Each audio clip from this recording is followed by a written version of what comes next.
Good afternoon. I'm Jamie Woodson, and I am subbing in for Chairman Carter for the Business Operations Committee meeting of the Tennessee Public Charter School Commission.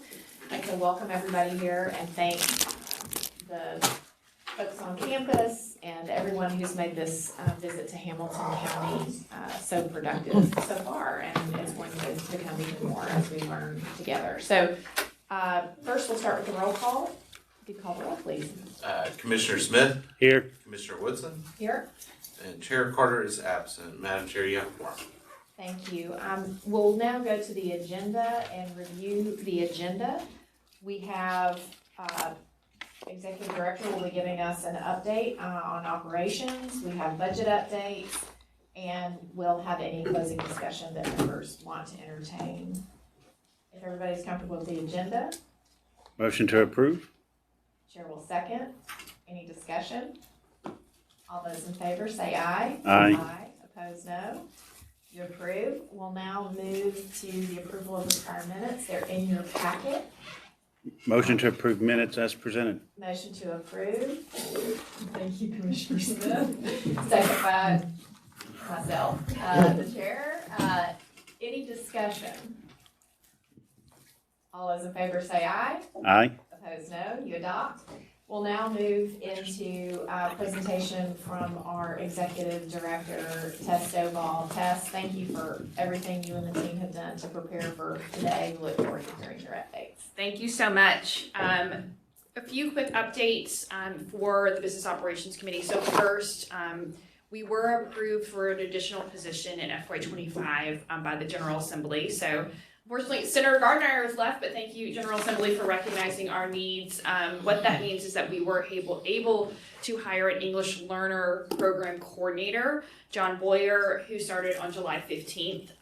Nate Parker and Katie Bridges, as a part of their presentation in School Performance and Accountability, will provide a little bit more information about what those two roles are looking like now around our special populations, but we're excited to welcome John to the team. Secondly, in accordance with Commission policy, the Business Operations Committee is responsible for setting meeting dates. We have meeting dates for 2025 provided to you all based on a survey that we conducted of all commissioners to determine if we were able to have a quorum at meeting dates. We also checked our statutory requirements around statutory deadlines, particularly in our March meeting as well as our October meetings, as those are where we tend to handle any sort of appeals we might get.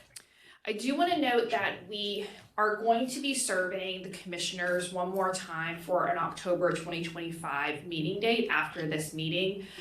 We did have a meeting date that one commissioner could not attend, so we're going to go back out one more time to see if we can find a meeting date that we can get 9 commissioners there. If not, we will move forward with October 16th and 17th. But I would ask that the committee go ahead and approve the first 3 meeting dates for 2025 so we can get those on the calendar, and if we hopefully find a meeting date in October 2025 that all 9 of you can attend, that we will go ahead and set that as well. And with that, that concludes my updates, and happy to take any questions. And do we need to take action on those 3 dates on the calendar? Yeah, so I'm asking the committee to have a motion to approve those dates and then send them to the commission for a full approval. So I'll make the motion to approve the dates as Q1, January 23rd, 24th in Memphis, Q2, March 27th, 28th, 2025 in Nashville, and Q3, July 24th, 2025 in Nashville. Motion by Commissioner Smith. I'll second. Any discussion? All those in favor say aye. Aye. Opposed? No. You adopt. We've adopted the calendar. Okay, thank you, Tess, very much. We'll move now into the budget updates. Melanie Carroll, our Director of Finance and Operations, is here with us. We're going to take it in 3 chunks. First will be the 24 Commission Budget to Actuals update. Second will be FY25 budget update. Third will be FY26 projected budget. We'll have action on 2 of the 3 of those items. So we'll get an update first and then we'll move in. I'm thinking, Melanie, do you have a preference on how we move through? I'm thinking you can give us the full presentation. We'll do full Q&A, and I would invite other commissioners if you have any questions. This is obviously an important conversation, so we can do that, and then we can take the 2 action items at the end. Does that work, Commissioner Smith? Yes. Perfect. Thank you. Thanks so much, Commissioner Woodson. So I'll start with the FY24 budget to actuals. This is an update on our actual expenditures and remaining forecast as of May 31st. So June had not quite closed yet at the time that we were preparing these materials. Obviously, for the next 3 months, which will feel like 6 to 7, we'll be working, Gomer and I, through the state close process. So we'll update the committee with what should be our final sort of close outcomes in October, as per usual. I think one thing that I was excited about is that we are sort of anticipating meeting or exceeding our reversion target, which we know is one of our priorities, and making sure that we're being good stewards of those funds. But I do want to continue to highlight, I know we've had some discussion around this with the committee before, that there is sort of some question about declining sales tax revenue, particularly in Davidson County. So I continued some ongoing check-ins with the folks over at MMPS. They've been great partners in sort of keeping me informally in the loop on those conversations. So I do know, and we've prepared our schools, that while we've sort of been in a place where we've had sort of increasing revenue, increasing per pupil amounts going forward, it is possible that local tax revenue could be on a little bit of a decline. So we've flagged that. We've budgeted conservatively around that. I would say that is where there is still a little bit of question about exactly how much funding we may revert, depending on if there is any amount owed to the resident district after we finish the final revenue true-up process. But in general, very happy with where we landed on our budget. I think we're on track, even with sort of some slight decreases in our authorizer fee revenue, to have absorbed those very well. I'll turn next to the FY25 amended budget. So just as a reminder, we have to approve preliminary or initial budgets almost a full year in advance so that we can kick off our conversations with finance and administration and preparing for the next fiscal year. So this FY25 amended budget is updated from the version that was approved about a year ago today. And so this includes our updated revenue assumptions based on current year TISA estimates and projections, as well as the finalized information that we've received from the department so far. So the one piece of information that we do not have, and some schools do not have yet, is sort of the final projections from the department for expansion per pupil amounts. We do have the calculated versions. We just haven't gotten the sort of official signed off versions from the department, but I have included that in this document. We have shared that information with our schools, and we will make sure to update the committee on those once we receive them. Continue to try to project revenue conservatively, given the environment that we live in. We do have this budget projecting the authorizer fee covering about 95% of our agency expenditures. Again, I think we've had a lot of conversations about this. This may be the next year that we would get to a place where we would see it fully cover those expenditures. That's certainly our hope, but I think conservatively we anticipate it should cover about 95%. We did have, as Tess mentioned, our funding requests approved by the General Assembly for our new English learner coordinator. So that position has been added into our budget, and that's where you'll see some slight differences in the salary assumptions. We always budget initially based on current expectations, and so this reflects the growth that we've had over the last year. So similarly, we've now also provided the initial FY26 budget. Again, this is based on the schools that we have already approved, expansions that we've already approved. It does not add in sort of any assumptions about growth beyond that, to make sure that we're maintaining very conservative revenue assumptions. We also have, I have reviewed the expectations for Jackson-Madison County, since we will have our first school there, to incorporate the now different per pupil amounts and estimates that we'll have across our different districts. And so that's been reflected here as well.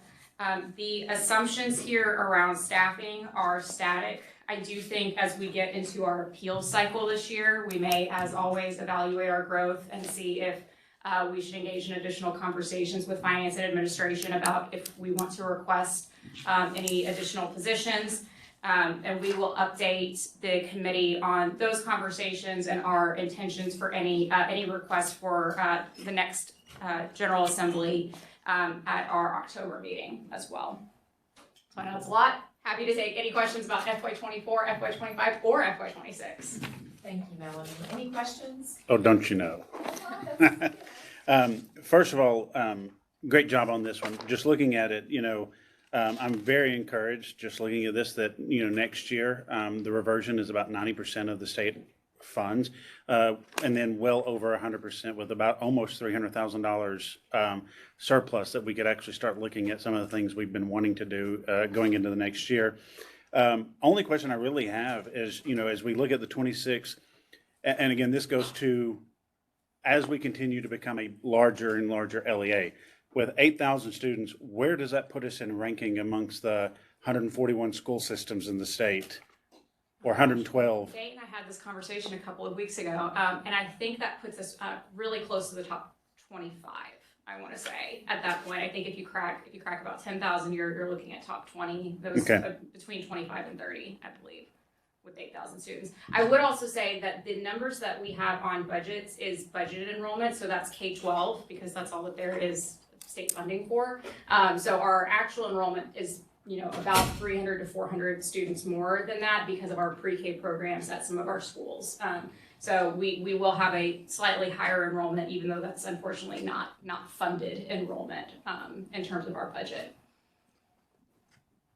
Any other questions, Eddie? Yes, I would encourage that we try to get to being totally self-sustaining this year. I think one of the reasons why we have the trust of the legislature is we have done what we said we were going to do and how we were going to conduct ourselves and conduct completion of our responsibilities. And one of the things we've told them is we will get to being self-funded, as was the intention when this commission was formed. So I think we need to keep that in mind as we go forward. Yes, absolutely, and I know that's definitely a priority of Tess and I in all of our conversations around this. I am tentatively hopeful that we will get there next year. I think there is just still some uncertainty around local revenue projections that leave that as still a little bit of a question mark in my mind. But I do think it's a very real possibility that we may land there next year. It's just hard to say with complete. Well, and on that, I think it would be helpful, because I'm looking at this, I can't remember the previous year, but I think it would be helpful if we could give them here's what you all funded, here's what we actually reverted back the previous year. Here's what we budgeted, but here's what we actually reverted. Here's what we're planning. We expect to exceed it, but we're always going to give you something conservative, so that we're not over promising and under delivering, so that they can see that pattern of we've exceeded our reversion targets every year. Yeah, I think that's a great flag. That is also something that we do include in our conversations and budget hearings with FNA and in our prep materials for the General Assembly, but I think it could be also helpful for us to have maybe a one-pager on that as well, sort of outside of the scope of the packets that all agencies hand in twice a year. That'd be great. Any other questions or discussion? With that, we'll take action. Do you have a motion to approve the FY25 budget? So moved. Second. Any discussion? All those in favor say aye. Aye. Opposed, no. We'll adopt. We'll move to the FY26 projected budget. Any additional discussion on that before I entertain a motion? Is there a motion? Motion to approve the preliminary FY26 budget. Second. Any discussion? All those in favor say aye. Aye. Opposed, no. You adopt. Melanie, thank you. I haven't served since the origin, as several of my colleagues have. I know that the swiftness in this conversation is built on a very intentional foundation. I'm thinking of Dave Hansen and then what could have been described as excruciating conversations that we had initially in terms of how we would, the philosophy that we would have. You are implementing that beautifully. You're incredibly thoughtful in how you share information with us and how you all are managing a very complex budget. So we appreciate you very much. Thank you. Great. We don't have any other action items on our agenda. Is there any discussion for the. I just good want of to challenge the other two committees to try and beat our time. No. We will. Okay, then without objection, we are adjourned.